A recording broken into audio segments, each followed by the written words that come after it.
Et coucou tout le monde, on se retrouve aujourd'hui pour faire le budget pour le mois de avril. J'en perds mes mots, tellement je ne sais plus ce que je dois faire. Pour le mois d'avril, donc j'ai pris mon classeur. Attendez, je prends le petit crayon. J'ai pris mon classeur du budget et donc c'est ce que je vous disais, je me suis fabriqué des nouveaux outils. Donc je me suis refabriqué mon budget mensuel. Voilà, avec déjà mes choses pré-remplies, comme ça au moins on ne se trompe pas. Je me suis fabriqué aussi un suivi bancaire comme ceci. Voilà, donc il est recto verso, celui-ci. Et mon petit tableau des économies de la semaine, ainsi que ma petite fiche des gains que j'aime bien faire pour savoir ce que j'ai eu en plus sur mes comptes qui n'étaient pas budgétisés au départ. Alors, c'est notamment des remboursements de mes ex au sujet des enfants. Voilà, c'est principalement ça d'ailleurs. Et j'aime bien quand même tout noter. Ça peut être aussi si j'avance pour une soirée à une copine et qu'elle me fait un virement, les remboursements médicaux, parce que je les compte comme des dépenses et après les remboursements, je les compte comme des gains. Parce que j'ai déjà expliqué au niveau du médical ce qui est pris en charge par la sécurité sociale. Pour peu que j'y aille par exemple là le 28 mars, je serai remboursée qu'en avril. Et du coup, mon bilan sera entre guillemets faussé. Voilà pour ça. Donc, on y va ensemble. On va faire le budget qui est prévu pour le mois de avril. Le mois d'avril. À chaque fois, je veux dire, en fait, je veux dire le mois de mars, mais il est fini. Donc, j'ai tout catégorisé. Donc, au niveau de mon salaire, je prévois comme d'habitude 920. Vous commencez à savoir pour ceux qui ont déjà vu plusieurs fois. Est-ce que vous voyez bien? Ouais, ça va, on voit assez bien. J'arrondis toujours mes revenus, tout ce qui est mes rentrées d'argent, j'arrondis toujours en dessous. Il y a des virgules, hein, 900, ça fait 929, je sais pas quoi. Donc moi je mets 920, comme ça au moins il n'y a pas d'erreur. Pareil pour la CAF, j'ai budgétisé 500. Donc dans la CAF, il y a des allocations familiales avec mes deux enfants, ainsi que ma prime d'activité. Donc pour le moment, c'est toujours d'actualité. Quand je travaillerai plus, évidemment, ça changera la donne. Au niveau de la banque, j'ai prévu qu'il me resterait 50 euros. Voilà. Au niveau des gains, je prévois toujours les 70 euros de YouTube. En général, je suis payée par YouTube grâce à vous. Donc, un grand merci à vous de continuer à regarder mes vidéos et on refait. Et d'être de plus en plus nombreux à vous abonner à ma chaîne et à regarder mes vidéos. Ça me fait super plaisir, d'autant que je reçois plein de messages positifs disant que mes vidéos vous aident, que ma manière de gérer les choses euh, vous est familière et du coup vous convient un petit peu. Après, le système des enveloppes, hein, vous savez, c'est adaptable et chacun met à sa sauce. On peut piocher des idées chez moi, chez d'autres et au final, vous vous créez votre propre outil. Mais c'est vrai que voilà, après on m'a souvent dit aussi que le fait que je sois toute seule et qu'on fasse le budget d'une seule personne finalement, pas d'un couple, ça permet de voir aussi comment gérer tout ça. Et c'est vrai que pour le coup, ben moi, c'est le budget de moi tout seul. Et enfin, donc la pension alimentaire de mon fils, puisque ma fille est en garde alternée, donc je n'ai pas de pension, c'est 200 euros. Donc ça, c'est bien, ça ne changera pas, même que j'ai plus de travail. Donc du coup, 920 plus les 500, plus 50 en banque, plus les 70 de YouTube, plus 200. Donc les 70 qui sont prévus, euh, donc, c'est du gain et c'est ce qui va se rajouter à si mon ex me rembourse quelque chose. Si, là, par exemple, il m'a remboursé la cantine de ma fille. On a reçu le deuxième trimestre en cantine pour ma fille, donc il m'a payé sa part. Je l'ai remis en banque puisque c'était un chèque.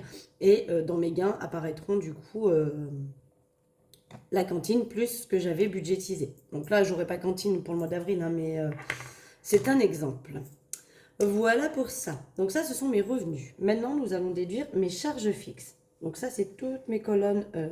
Alors, j'ai regroupé du coup charges fixes et charges variables. J'ai mis les charges complètes, comme ça au moins on n'en parle plus. Donc, on a MMA pour 75,85 €. Je pense qu'il faudrait que j'aille les voir, eux, pour essayer de faire baisser. Dedans, il y a l'assurance scolaire, ma responsabilité civile, mon assurance voiture. Voilà pour ça. Donc ça, il faudrait que je le fasse baisser. Au niveau des SFR, j'ai réussi à faire baisser un petit peu. Je suis à 37,99 €, pour pas dire 38. Donc là, par contre, je mets les chiffres réels, hein, puisque c'est toujours les mêmes montants, donc normalement, ça ne bouge pas. Netflix, je mets 13,49 €. La banque, c'est 9,18 €. La cantine pour mon fils, pour le mois, alors j'ai compté 45 €, mais ils se sont trompés sur ma facture du mois d'avril. Ils m'ont fait payer en avril ce que la cantine consommait en février, et en fait ils se sont trompés, ils m'ont renvoyé la facture des repas consommés en janvier. Voilà, donc c'était 36 € que j'avais payé en février pour les repas de janvier, et en mars je devais payer les repas de février, et ça devait être moins cher, il y est allé moins souvent puisqu'il y avait les vacances scolaires, et en fait ils se sont trompés, et j'ai pas regardé, évidemment j'ai payé, bien évidemment. Et donc quand je les ai rappelés, ils m'ont dit que bah oui, effectivement, il y avait des bugs sur leur logiciel de cantine. Donc moi j'ai budgétisé 45, mais je pense que ce qu'ils m'ont encaissé de trop, ils vont le déduire sur cette facture-là, donc je pense que je ne serai pas à 45, mais je préfère noter quand même 45. On ne sait jamais. Au niveau de l'essence, je prévois 200 € pour le mois d'avril. Au niveau de mes dépenses en carte bleue, je prévois 100 €, donc ça c'est peut-être quelque chose qui va être amené à disparaître, hein, mais bon, on verra. Au niveau de l'autoroute, je prévois 40 €. Alors oui, autoroute, j'ai le badge, et je prends régulièrement l'autoroute. Et c'est pas grand-chose, j'ai une petite parcelle d'autoroute, surtout quand je dépose mes enfants à l'école à 8h30 et qu'il faut que je sois à 9h à mon boulot, sachant que j'ai 40 km à effectuer entre l'école de mes enfants et mon boulot. Donc pour me gagner du temps, parce qu'il y a une petite partie sur la route, si je prends pas l'autoroute où ça bouchonne tout le temps, c'est un rond-point avant de prendre la voie express qui elle est gratuite, mais c'est une horreur. Donc pour ne pas être en retard, très souvent, je prends l'autoroute. Du coup, j'ai des frais d'autoroute. Donc ça c'est pareil, une fois que j'aurai plus de boulot, on va dire, je n'aurai plus de frais d'autoroute, hein, puisque je n'irai plus, j'aurai plus à courir comme ça pour aller au boulot. Et après, ce sont les deux placements de mes enfants, donc 20 € pour ma fille, 20 € pour mon fils, sachant que dans les 20 € pour ma fille, il y a 10 € en espèces et 10 € en banque. Donc on y va, on calcule tout ça, 75,85 plus les 37,99 plus 13,49 plus 9,18 plus 45 plus 200 plus 100 plus 40 plus 20 plus 20. On a donc 561,51 € de charge. 561,51. Voilà pour ça. Ensuite, nous allons faire donc les enveloppes. Donc ça, c'est ce qu'il y a dans mon porte-monnaie. Donc c'est pour mon quotidien, hein. Du coup. Où j'ai mis? Là, j'ai mis là. Je ne m'y retrouve même plus dans mes notes. Donc en alimentation, c'est 80 € par semaine. On a 4 semaines au mois d'avril, donc on est à 320 €. Le tabac, je suis restée pareil. Je vais essayer de diminuer aussi. 50 € par semaine. Je compte. Peut-être que la première semaine, j'aurai pas à dépenser tout parce qu'il me restera peut-être de la cartouche que j'ai. Donc j'aurai peut-être pas tout à dépenser, ce qui serait peut-être pas mal. Marion, j'ai prévu de me mettre 20 €. Maison, 20 €. Divers, c'est 10 € par semaine, donc 40 €. Santé, 20 €. Loisirs, pareil, 10 € par semaine, donc 40 €. Et shopping, j'ai décidé de mettre 20 €. Voilà pour ça. Donc 320 plus 200 plus 20 plus 20 plus 40 plus 20 plus 40 plus 20. On a donc 680 €. Donc ça, il faut que j'y sorte en espèces, hein, du coup.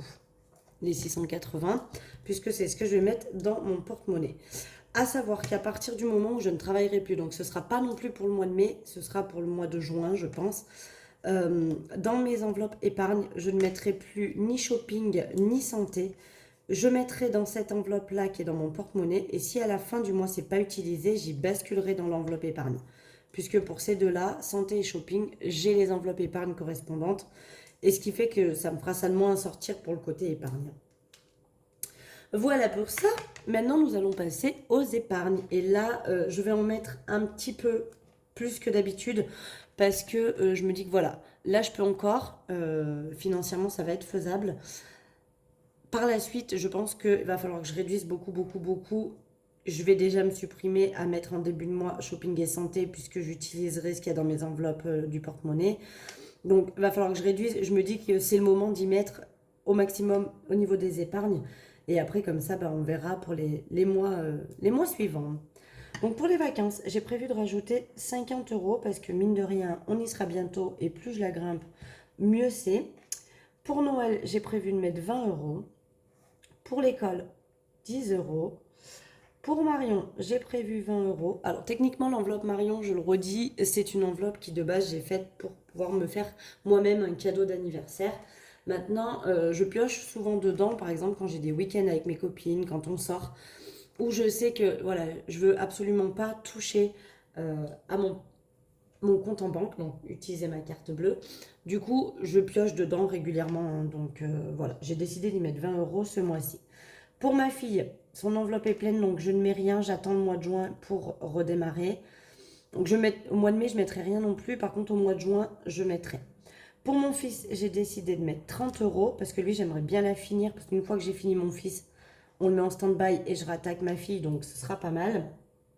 Pour mes parents, je mets rien pour avril puisque leur anniversaire est en avril. Donc là, je vais vider l'enveloppe et je rattaquerai à mettre au mois de mai pour eux. Pour les anniversaires de mon neveu et ma nièce, je rajoute 20 euros. Pour le chauffage, je rajoute 20 euros. Pour le secours, ce mois-ci, j'ai décidé de rajouter 60 euros histoire de faire grimper vraiment mon enveloppe. Pour le shopping, je mets 20 euros. Pour la santé, je mets 20 euros. Pour la voiture, j'ai décidé de mettre 80 euros, histoire de la grimper aussi. Et alors, je vous dis pourquoi 60 et 80, ça me fait des enveloppes qui atterrissent à 100 euros. J'ai essayé d'arrondir pour qu'on ait au moins 100 euros dedans. Et pour la retraite, pour le moment, je mets encore 20 euros. Voilà. J'ai décidé de mettre un peu plus dans certaines des enveloppes. Normalement, quand on part chauffage, secours, shopping, santé, voiture, retraite, c'est que des enveloppes où je mets 20 euros dedans. Là, il y en a deux que j'ai décidé d'augmenter, histoire de, voilà, tant que je peux mettre des sous dedans, comme ça j'ai une petite base un peu plus confortable. Donc 50 euros, 20, 10, 20, 30, 20, 20, 60, 20, 20, 80 et 20, on est à 370 euros. Voilà pour ça. Donc, ce qui fait qu'il faut que je retire 370 plus les 680. Ah oui, j'ai oublié ça. 370 plus les 680 plus les 10 que je donne à ma fille. Il faut que je retire 1060. Je pense que je ne pourrais pas retirer. Je suis plafonnée à 1000 euros. Et le mois dernier, j'ai déjà augmenté mon plafond pour pouvoir retirer plus. Donc, je pense que je retirerai que 1000 euros et les 60 euros manquants, j'irai les retirer la semaine d'après et du coup je les rajouterai quand on fera le bilan de la semaine ou quelque chose comme ça. Donc si on part sur 1700, alors attends, 1740 de revenus, on enlève 561,51 de charges, on enlève les 680 euros des enveloppes et on enlève les 370 euros de mes épargnes. Il devrait donc me rester à la fin du mois, si je ne dépasse pas 128 euros et 49 centimes. Voilà. Je ne fais pas le budget zéro, je l'ai déjà dit plusieurs fois, mais je le redis. Je ne fais pas le budget zéro parce que j'ai trop peur d'un imprévu ou de dépasser dans certaines des catégories, malgré le fait que je pense que j'ai bien budgétisé et que maintenant, avec le temps, je connais mes dépenses. Voilà, je sais gérer, on va dire, mais au cas où une dépense imprévue ou une facture qui serait plus élevée ce mois-ci que j'aurais pas pris en compte parce que c'est la date d'anniversaire ou autre, je sais pas. Mais voilà, pour être sûr, je préfère qu'il me reste des sous en banque et ça me permet, si vraiment il me reste ça, d'augmenter. Vous savez, je marque le reste en banque, d'augmenter pour le mois prochain, de me faire un revenu un peu plus confortable. Mais je préfère toujours laisser un petit peu des sous. Il y en a plein qui font le budget zéro. Moi, j'ai tellement peur de m'être trompée sur une des factures ou là, par exemple, le mois dernier, la cantine, voilà, j'avais budgétisé 18, je leur ai payé 36 quand même. Comme une couillonne, j'ai pas regardé. Et du coup, je leur ai payé 36 euros. Bon, c'est vrai que c'est pénible parce que du coup, voilà, j'avais budgétisé bien moins. Mais sur une erreur comme ça, je suis contente du coup de me laisser quand même une marge au départ. Voilà pour ça. Voilà, voilà. Et écoutez, mon budget, il est fait, comme vous pouvez voir. Je me tâte aussi parce que, je vous explique un truc. Quand je dis qu'il me reste en banque, vous voyez, là, j'avais prévu reste en banque 300. En fait, j'avais 339,98. Je me tâte, en fait, à vraiment respecter ce que je mets. Et s'il me reste plus, donc là, par exemple, les 39,98 €, à les enlever, les mettre sur mon livret. Vous savez, je vous avais dit, j'ai un livret A où il reste des sous de ma vente de la maison que je veux absolument pas toucher. Donc, je le catégorise pas parce que pour moi, c'est vraiment, pour le coup, l'enveloppe secours, la vraie. Euh, et je me tâte, je me dis, si je mets 300 € et que j'ai 339, les 39, les basculer et démarrer vraiment le mois avec 300 €. Je pense que c'est ce que je vais faire. Là, j'ai prévu 50. S'il me reste un peu plus, j'enlèverai pour vraiment il me reste 50 en banque le premier jour de mon mois.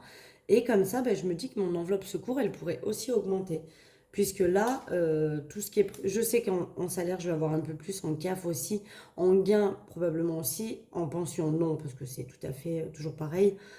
Mais je me dis, voilà, peut-être que je devrais faire ça aussi, ça me ferait une sorte de petite épargne en plus. Et je la verrai pas trop, puisque finalement, je l'ai budgétisé à 50, et en budgétisant à 50, ça rentre dans les clous. Donc je me dis que je pourrais, si, je sais pas, moi j'ai 58, enlever les 8 euros. Ou si j'ai 70, et ben ça me fait 20 € de plus, hop, je bascule les 20 euros. Et tous les mois, je bascule une petite somme comme ça, et ça ferait augmenter mon livret A. C'est pas bête, je pense que je vais faire comme ça à partir du mois prochain. J'ai budgétisé 50. Selon ce qui me restera en banque, j'enlèverai pour qu'il me reste 50 en banque. Et le reste, j'y placerai sur mon livret A.